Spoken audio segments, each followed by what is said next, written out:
Guys are going to come up. If you don't know me, I'm Joi Chevalier, and I am the owner of the Cook's Nook here in town. And the Cook's Nook is a culinary incubator, but one of the things that happened as we were working with various entrepreneurs was that there was such a need at the beginning of COVID. We put together a proposal that went to City of Austin and Travis County on how to do fresh, prepared meals to distribute around Travis County. That has become a huge, I hate to say success, but we're finding a lot of uptake. We do about 10 to 12,000 meals a week that go out across Travis County. And thank you. And it has really turned into an obvious need. There are not companies who sort of take this space to figure out how to get out high quality meals, medically targeted meals to communities through various organizations who really serve and live in those communities. So that's become part of our main focus. And so today, the conversation, I've got some wonderful people up here with me today. The first panel we're going to have is around culinary reclamation. One of the ways that we're discovering to be effective is by being very tied to our communities, by really thinking about new and innovative ways of just running the business. And what does that mean? And so I've got with me today, not that I have to look at my sheets. You guys ready? At the end here, Adrian Lipscombe. And Adrian is the founder of the 40 Acres Project and is one of the founding members of the new Maloma African American Cultural Center. Next to her, Eddie Hill out of Portland. And Eddie works with Black Food Sovereignty out in Portland, is also the ED of Culinary Collaboratory. Ha, a lot of C's. And then right here with me are Tonya and David Thomas. They are amazing legends in our field, and they are from Baltimore. They started a wonderful restaurant that maybe some of you guys know called IABs. They are also the founders of the Heirloom Food Group, and they are the establishing members of the new Maloma Center. So I'm really excited to talk to them. All right, so this is a little bit of a continuing conversation. Actually, we've talked about this twice now in different aspects, because you're seeing a lot of African-American chefs, entrepreneurs, owners, trying to find ways to ensure that they create the win-win and success and leave a legacy to the community and to everyone broadly. So let's talk about that real quick. Definition time. What does it mean for you guys in each of your businesses? What does culinary reclamation mean? What does that mean? What are you reclaiming about your processes, about what's happening in your business and how you go about things? I'm looking at Adrian. Adrian's like, what? I'm going to start down there at the end with Adrian. Yeah, everybody's looking at me. I think it really, for me, it started with history, right? So it started with a question, right? Why are we doing the things that we are doing, and why are things the way that they are? And for me, that left me on research to figure out what was there, what was taken, what was stolen, why don't I have what I need, right? Why don't I have land? Why don't I have access to food? Why don't I have equity across the board? And then you stick on hospitality with that, and there is just this channel of history of violence, inequities, and such. And so for me, reclaiming my time, but also reclaiming the narrative of the story assists telling me my story as I am a storyteller of the work that I do. So, for me, most definitely, it was understanding the identity in my identity. I think that was really big. That's how it started. Yeah. Eddie, what do you think? Way out there on the West Coast? So I grew up in Chicago on the South Side. And big up Chicago, folks. Midwest mentality. And moved to, I got ripped away in high school to San Diego. So I've been on the West Coast since 1980, and went back to Chicago, found out that I'm very much West Coast. So even in Chicago, I was strange. So that culinary reclamation for me is being on the West Coast. A lot of my experiences meeting African Americans and Black identified people on the West Coast is very different in the Pacific Northwest specifically, right? So in the Pacific Northwest for Black people, there is no visible or registered or documented heritage for African food, for Black food, for African Americans. There was no slavery in Oregon. There was no, but it was apartheid. It was a constitutional state of apartheid. Oregon, only state in the Union, they put it in the Constitution, where we couldn't own land, exist, or be, right? So claiming my heritage or African American culinary, establishing that there was a lot more difficult and it is a lot more challenging because of the lack of connection. Like in Chicago, I can go back to Chicago and be like, yo, I need this or that, meet your aunt or uncle, grab a recipe. You can go to the grocery store and catch stuff on the south side or the north side or west side. They don't have that in Oregon. So my definition is historical, both me finding out and staying connected. I was taught to stay connected and keep Black folks on the coffee table, or keep books from Dr. Ben in the bookcase, or Francis Cress Welsing. So that the seeking of knowledge and the holding of knowledge, for me, centered around food, centered around the chefs, Black chefs that I met on the West Coast who were trying to reconnect the West Coast to our heritage and our food and our flavors, which aren't in the Northwest. So both infrastructure and history, but also creating a community in a place in the country where there was no community allowed to exist or to sit very still, which sounds a lot like Austin. So that culinary reclamation is not just recipes or food or products, it's the infrastructure that holds the economic power and the revenue of food that we have lost. Yeah. So. Wow. Man, you always come with it. You always let me bring it. I appreciate you. Oh. And David. You know, for me, I mean, much like what they've said, you know, obviously us coming out of Baltimore is a little different. Baltimore is 60% African American and underrepresented in every category you can imagine. But when you think about food, you talk about food, you go back to the antebellum era, African Americans were cooking in the homes of the elite in Baltimore from the very beginning. We were the people that created the whole concept of hospitality. You know, so when you think about hospitality, you think about going out to eat. That started in the elite homes. There were no restaurants. There were no hotel dining rooms. This started in the homes of the white elite, catered to by the Blacks. So when you think about reclamation, you're talking about a whole series of things, right? But for us, directly in Baltimore, I'm a chef. I've opened restaurants. I've done consultant work for everybody in Baltimore. Here's the thing. The ones who get the recognition for cooking the food of my ancestors don't look like me. And that's not just in Baltimore. That's around the country, right? So when you talk about reclamation, you got to go all the way back to the beginning. And then you got to understand your circumstance and where you are. For me in Baltimore, you know, I look at my peers and I say, yeah, I can do that, but you're going to get recognized for it. So how do we change that? As a society, we've got to understand that we are already behind the curve. We're behind the curve as a people, but we need our counterparts, our white counterparts, to understand that this isn't something that we created. This isn't something that we started. In order for us to finish it, we got to do it together. So reclamation for me is us standing up, understanding our position, and standing on it and saying, you know what, I'm going to get that, no matter what it takes. And that's what we're doing in Baltimore. Oh my gosh. So West Coast, East Coast, bringing it today. All right. You want to add on, ma'am? I guess I can piggyback a little bit on what he was saying. I know we've been doing this for a long time. And initially it always started with in reclaiming history by also representing our story didn't start with being enslaved. So, you know, of course, we talk about greatly about the food of this country and where it started.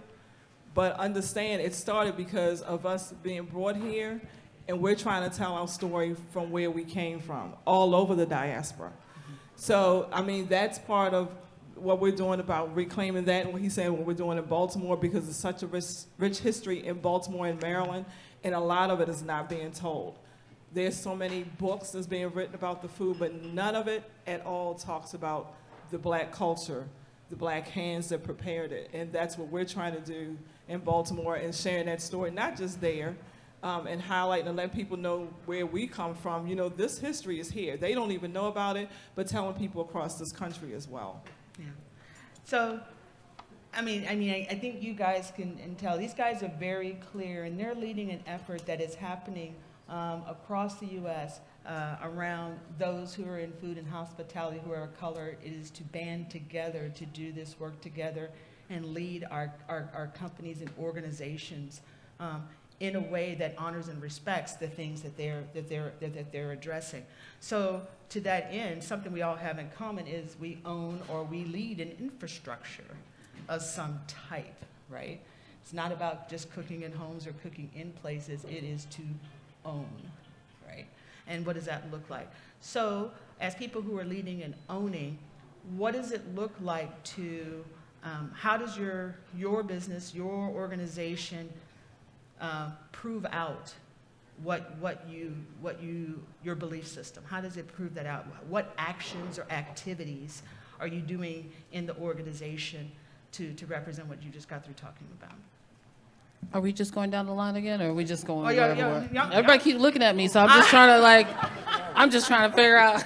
Am I supposed to be leading this? Yes. I think, even before starting an organization, it was trying to find out what organization exists, right? My saying was always, I didn't want to recreate the wheel, but I wanted the wheel to go faster. Like, how can I help the wheel go faster? And what are the gaps that I have expertise in and knowledge in that I can fill? It was never about overtaking or trying to restart something, because we have over and over and over again. And with 40 Acres and other projects that I do, it's always about, for me, not just about the legacy, but how does it stay sustainable? Mm-hmm. So how, like, if I walked away, or if when I passed, that we have continued on, we have created action, we have created a path that the next person will learn from, or can even do better than me. Mm-hmm. And I'm always looking for people that are doing more, are doing better than me, and that can teach me. So I'm looking still for mentors. I'm looking for mentees, and I want them to continue on, because it gets tired up here by myself sometimes. We get tired. I'm saying we look good, but we tired. Black don't crack, y'all. Y'all know that, right? So, but again, I believe that I can't do this alone. So that, that's how David and Tonya and I got together, and Eddie and everyone else, that I can't do this alone. And even though I can scream from the rooftops and it can go all over social media, I still turn off my phone and I'm by myself, and I have to call people, and I'm working with a whole gang of people. I got people here. Mm-hmm. Hey, Fabian, just calling you out. But there's this whole effort that you can't do this alone. So that's the number one thing I can definitely tell you about this, the organization, is that we are not alone, and that we are still looking for more people to be involved. That's something we talk to our entrepreneurs about and everyone about. You have to have a whole network and a whole structure of friends, hey Chef, and hey Karen, and to make the vision go forward. It is not possible to do singly. The idea of the savior does not. Yeah, the savior. That line is real gray. Yeah. Between being an ally and a savior. Yeah. Eddie, what are you guys doing in the collaboratory that sort of prove out the kinds of things you're saying, or how are you guys approaching it differently? A lot of the differences that I can say, okay, so here, let me start here. Sustainability. I used to work for Growing Power for Will Allen in Milwaukee, and then I worked with Erica for a minute. This is 2010. Got into food systems because I was a environmental justice person, and in '93 when Clinton and it became a thing, right? And my next step was, okay, if people are down with the environment now, especially black folks who are in charge of that movement, and EPA, then EPA is going to be interested in farmland eventually, or my people are going to become more conscious and understand. If the government says it's okay to farm, black folks will start farming, right? Again, more. If we hand out money from USDA, right? If we help direct USDA officers So I think the proof for me on the West Coast specifically, I didn't have to prove anything in Chicago. There's 1,000 black men like me. There's 500 black urban planners in Chicago. In Portland, there's 2. So it helps, you know, it also hinders. So I have these revolutionary ideas I brought from Will and Karen and Malik Yakini and all these, you know, bringing this stuff to the West Coast where it didn't exist up in the Northwest. So a lot of the innovation had to be proven, like shown, because people haven't seen it before. Oh, a black farmer. I didn't know y'all farmed. I just met a black woman 3 days ago by phone who called me, met my mom at the grocery store in Seattle and was like, I'm the only black farmer in Washington State. I'm 63 years old. I've been in Washington and farming by myself. I'm like, give me that woman's number. So I called her and I was like, Ms. Williams, you know that, you know, my name is Eddie Hill. You met my mom. There's other black farmers. There's 112 of us. We had a black farm conference for 2 years. And she was like, what? I didn't know anything about that. So now she's our speaker for this October's, our lead, because she's never been acknowledged as somebody who's been farming in Washington for more than 50 years, which I haven't.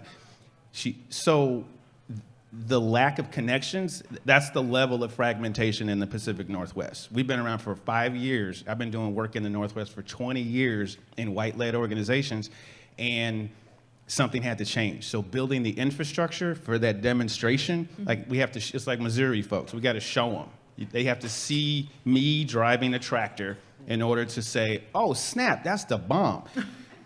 Or they had to see me stab myself in the toe with a pitchfork, or they had to see me sweating and pulling rocks out the ground, or driving that truck to COVID relief places, right? Or writing that check for $50,000.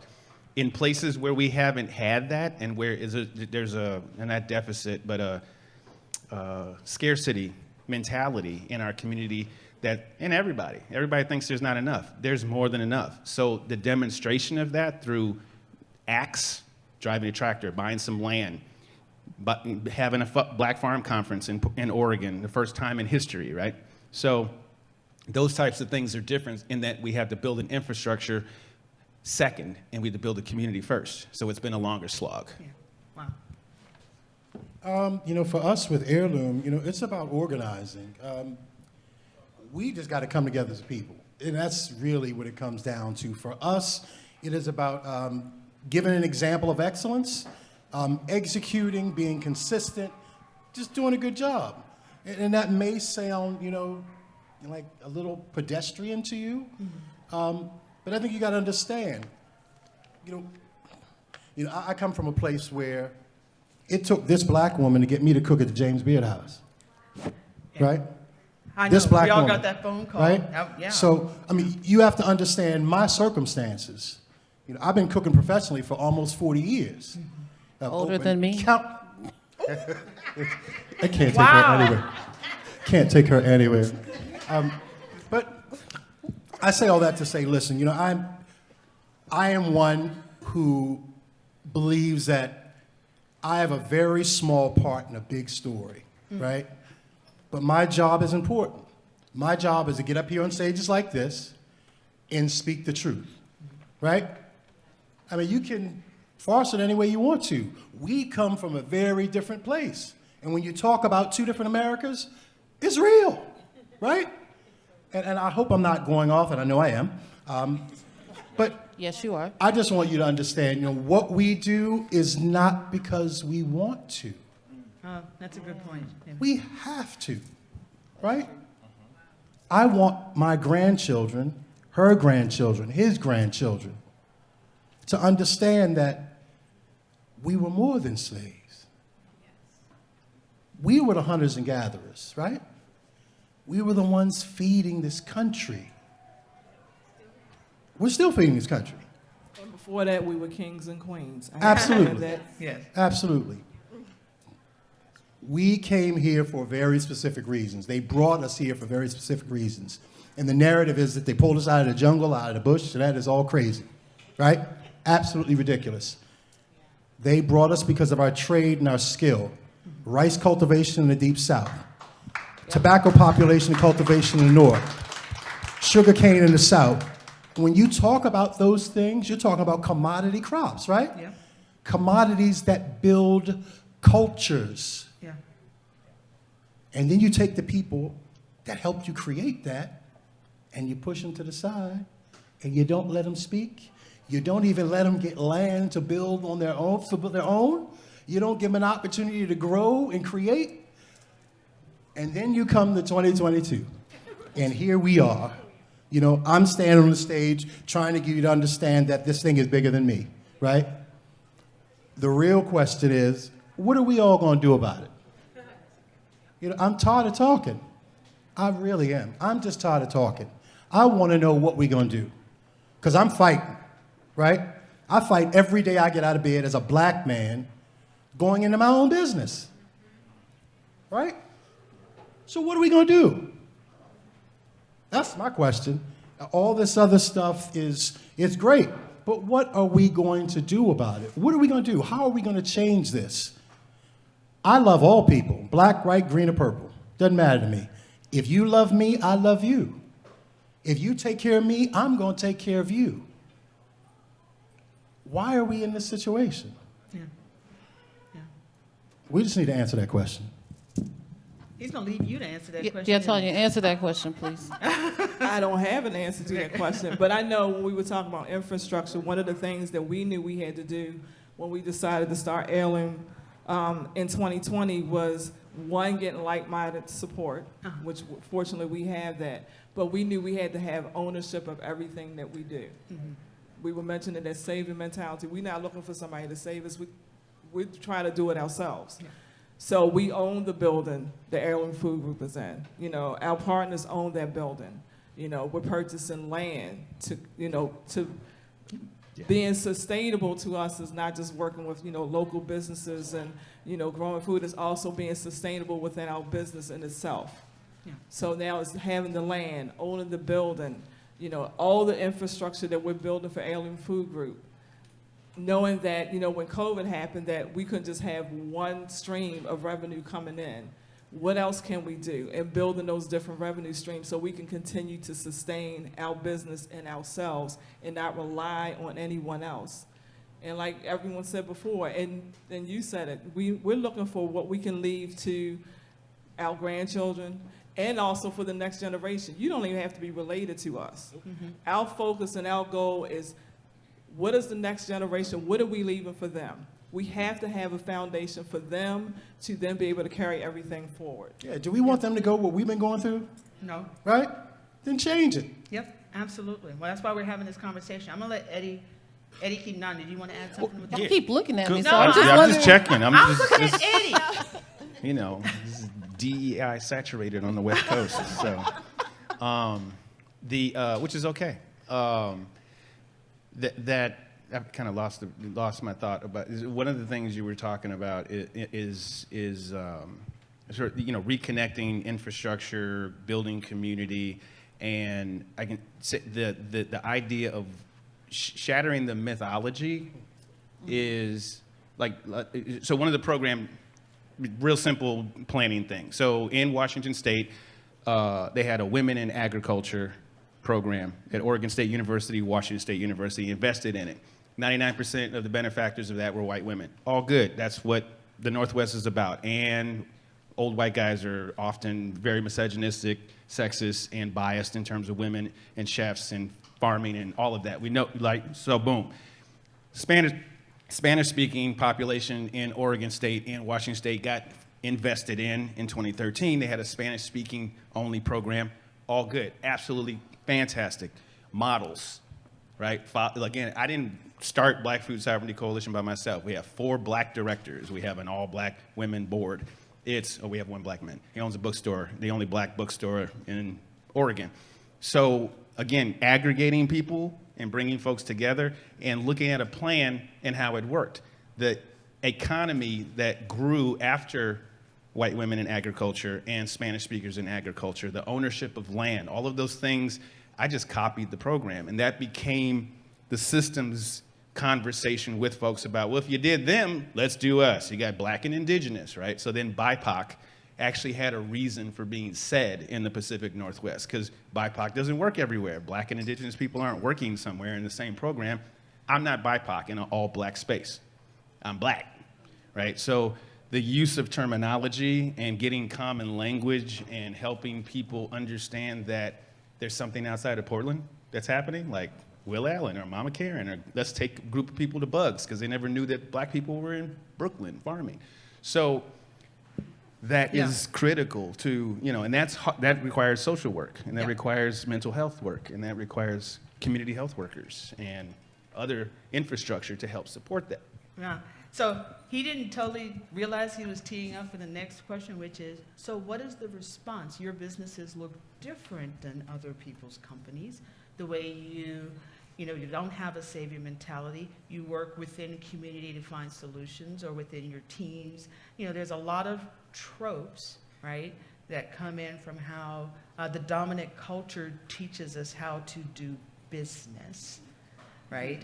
And these guys are removing them. What is the response when folks engage your organizations and companies, or see how you do things? Has it generally been positive? Do they understand that you're going about this tangentially differently? Or what? I would just say for myself, right? When the Cook's Nook really started pushing out the meals that we were doing, and really focusing on targeted communities, which I had done for 20 years. I used to own all of authentication, personalization, and targeting for Dell globally, worldwide. That's what I did, right? There was pushback. There was pushback from the communities who owned and had always been the sort of social net around food in Austin and Travis County. Who was that? What are you doing? Who are you, right? And then what do you mean that there's a win-win concept here, right? There's competition. You probably didn't know that there's competition, I'm gonna say a secret, within nonprofits and others about how money and things are distributed. And so I'm just asking you guys, what have you guys seen? I mean, you guys are in 3 different parts of the country, right? What have you seen? Or how do people respond to you? I mean, mine has been pretty interesting. So I come from the field of architecture and city planning, and then a chef, right? But it all has been the same. I'm a black female. And then another thing I have against me, or people don't, if they don't know me or read about me, is my name. It's spelled Adrian, but it's spelled like the boys' way, quote unquote, right? And then my last name is Lipscombe, which is Jewish. So most people think I'm a white male walking in the door, and then they're thrown because I'm a black female, and they don't know where to put me or what to do when they start seeing, they know the accolades, but they don't know the person. And then when they see the color of my skin, the story changes. Or I'm the token, right? So at least we got one in the room, right? They're checking off boxes. Or we start seeing that I am the only one that can answer that question. Yeah. No, I am not the only one that, sometimes I cannot answer that question. Now, I have no idea what why are you looking at me? Right, Sorry, Adrian. right. So it's like, I cannot answer those questions, or they're expecting that since I know all of everything of what every black person thinks about, I know exactly what black farmers want. Or you get that phone call and say, I'm looking for a black farmer. And I'm like, I am Google, ask Siri. I get it all the time, and I understand, right? So then I have sympathy too, because at least they have let some of their guard down to find someone to ask, right? And so I do pull back and I go, okay, let me see what I can do or how I can help, because that means at least I'm bridging them a little bit closer to have an understanding of why we are needed in this space. So I'm creating spaces, right? I'm trying to knock down doors. I'm taking the beating sometimes, and it's okay, because I know at least I'm creating a path for the next person behind me for them to be easier to find this information, or to find money and funding when it's needed, or find the next connection, the next person that's thinking or doing some of the same things they want to do, and bring them together. So trying to be the glue. See, Adrian's good. Adrian says, it's okay to get beaten. I'm not down with the being beaten part. I'm just going to tell y'all. I'm not okay with that. So, sorry, Adrian, go ahead. No, I mean, but I'm leaving the floor open. Yeah, I mean, just, again, how do people respond to the way your organizations work, or when they start to see how you work, that's a little orthogonal to what they understand? Go ahead. For us, it's twofold. Joi had mentioned IABs Table. We opened IABs Table back in 2016? 2017. And from its inception, we were, the big thing in Baltimore. Everybody wanted to come see us, and black people were coming, and white people were coming, and everybody was having a good time. And then the email started. Because we decided, as an organization to say, we are going to represent everything about our people that we want to through food and in our space. So we found a friend of ours who was a black cotton farmer in North Carolina. The name of his company is called Black Cotton. 5th generation cotton farmer who is reclaiming the narrative about cotton. We brought that cotton into our space. It was everywhere in the restaurant. You could not escape it. I was getting emails from my black patrons about us talking about this narrative of slavery and us highlighting cotton within my space. And they're thinking, how could you do this? Why would you do this? Nobody wants to see that. We don't want to think about that. We don't want to talk about that. And I'm thinking to myself, well, why did you come to my restaurant? Because this is what we're about. I mean, if IABs Table was named after Ida B. Wells, right? So why would you come to my restaurant if you don't want to hear the truth? Because that's what IABs Table, right, was the truth. So that's one side of it. And on the other side of that is, I'm a black chef who is classically trained and can cook anything, but when they see you as a black chef, oh, you cook soul food. Oh, you're a Southern cook. Oh, yes, I am. But I also can cook French and Italian and all this other stuff. And I've been here, and I've worked in this Michelin-star restaurant, I've worked in here, and I've done it. But they don't understand that about us. They automatically, oh, you're the cook, or you're the dishwasher. No, I'm the executive I'm always chef. the dishwasher. The dishwasher? I'm always the dishwasher. I'm usually the waiter and Porter. the person You're the that people waiter. ask me to get coffee or like, hey, can you assist me to get to the speaker's podium? I'm like, I'm the speaker at the podium, so get out of the way. Yeah. I I'm mean, usually that's- the person, I'm the admin assistant. Somebody's coming behind me, or, somebody else is going to write the check. I literally had to tell somebody, I'm the one with the checkbook. Hi. Pull it out. Yeah, and I've had that, same thing. My name is David Thomas, probably one of the most common names in the world. Eddie and no, Hill. I don't own Wendy's. I've never owned Wendy's. I didn't I even don't go know there. anybody at Wendy's. I don't even eat at Wendy's. So those are the kind of things we do. And it may seem trivial to you, though, but, you can't even be yourself. Yeah. Yeah, Yeah. for You real. can't even stand in your own space. I just can't be me. And when I walk in the door, they say, oh, David Thomas, the chef, I'm here. Oh, okay, good to see you. Come on in. But that's not how I'm greeted. It's a strange thing for us. But what we do is we continue to do our work. We push past it and say, listen, people need to be educated. They need to understand. And all we can do is to continue to do this work. Yeah. You can't force people. We try not to, bang people over the head over the, I've been, said that I do that quite often. You do. But, I'm unapologetic. Yeah. I just am. And you can tell that we're unapologetic people up here, right? Yes. Oh, okay. Just so you know. Just so you know. It's a good skill to build. Yeah, I mean, it comes down to this. I mean, for me, when we talk about reclaiming and all that stuff, Tonya brought it up. With the Heirloom Food Group, we want everything from nuts to soup, right? Soup to nuts. Thank Soup to you. nuts. I can't even get that right. But that's what we do. So farming, restaurants, fast casual concepts, books, product line, whatever you think about in food, the Heirloom Food Group is going to be a part of it. Yep. Because I am in the position that I no longer want to rely on anyone else to get me what I want and for me to do what I need. Yep. That's it. One more trope down, right? You'll find that all of our businesses do multiple things, and it has to.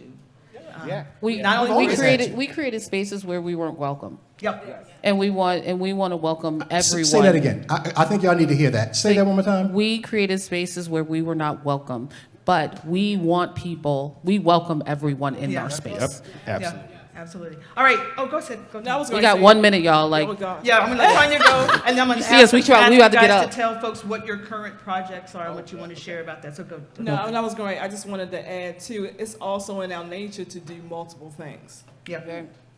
It's also in our nature. I don't think we always are trying to not only do the best, he spoke about excellence, but it's also how do we make our jobs easier? How do we make it better? And that's something that's always been a part of our history and culture. Yeah. And we're just carrying that Right forward through. and carrying it through. Yeah, yeah. All right, we got 1 minute, 20 seconds. You got 20 seconds to say project. See how I did it? Project. You gotta manhandle these people. Go, Adrian. dang, 20 seconds. With 40 acres, there's some things I can't talk about right now at the moment because they are in the process of of coming all together. But you'll see us soon working with some larger places we will be creating a space for ourselves. And also Maloma, and I don't know if I should talk about Maloma or y'all are going to talk about Maloma. Yeah, so Maloma, we have land, right? So we have land. Yes. It's in South Carolina. We have an architect. We have a design. We're about to go talk about permitting and survey. We're doing the stuff we have to do, the ugly stuff. And then soon enough, we'll be able to show publicly what we're doing on this property. But we're going through the trenches and going through the county, and so we're getting there. You're getting there. All right, Eddie, I'm gonna go Real quick. Ooh, Let's see. go. Let's see. IG at Black Food Northwest, NW, just not for Northwest, or Black Futures Farm on IG is another one of our projects. Let's see. Current, we're purchasing at least 100 acres of land in Oregon. It'll be the Congrats. largest black land purchase since 1890, when a black woman, Letitia Carson, got her land back. So there are 2 black women in Oregon that won cases in the 1890s when their husbands died. Yep. And they have this land that the state owns through the public. So we're trying to get that land back. So Black Oregon Land Trust, big up to them. They're trying to get that land. And we're working with a VC company right now, Headwaters Concepts. We're trying it out with some folks and developing private partnerships with them and their money to operate a 40,000 square foot food facility to process Black and Indigenous foods and food products. Yay. Right on. Big up to Katali Foundation for dropping $250 on us. Appreciate it. Much love. Oh, awesome. Go. Heirloom Food Group, we're doing everything that I spoke about in the food space. Please follow us, check us out. We do a number of things, and it's too many to talk about right now. Just know that we are trying to change the culture of food. And we want to do that by exposing Black people and giving them an opportunity to have a voice in the space. That's it. And then lastly, you can find me at Cook's Nook Austin, Cook's Nook here in town. We've got some stuff coming up here very soon. Continue to work with the Austin Travis County Food Policy Board, regional planning on how do we have a sustainable food system here in Austin and Central Texas. So thank you guys. These guys are some of my favoriteest people. Thank you so much.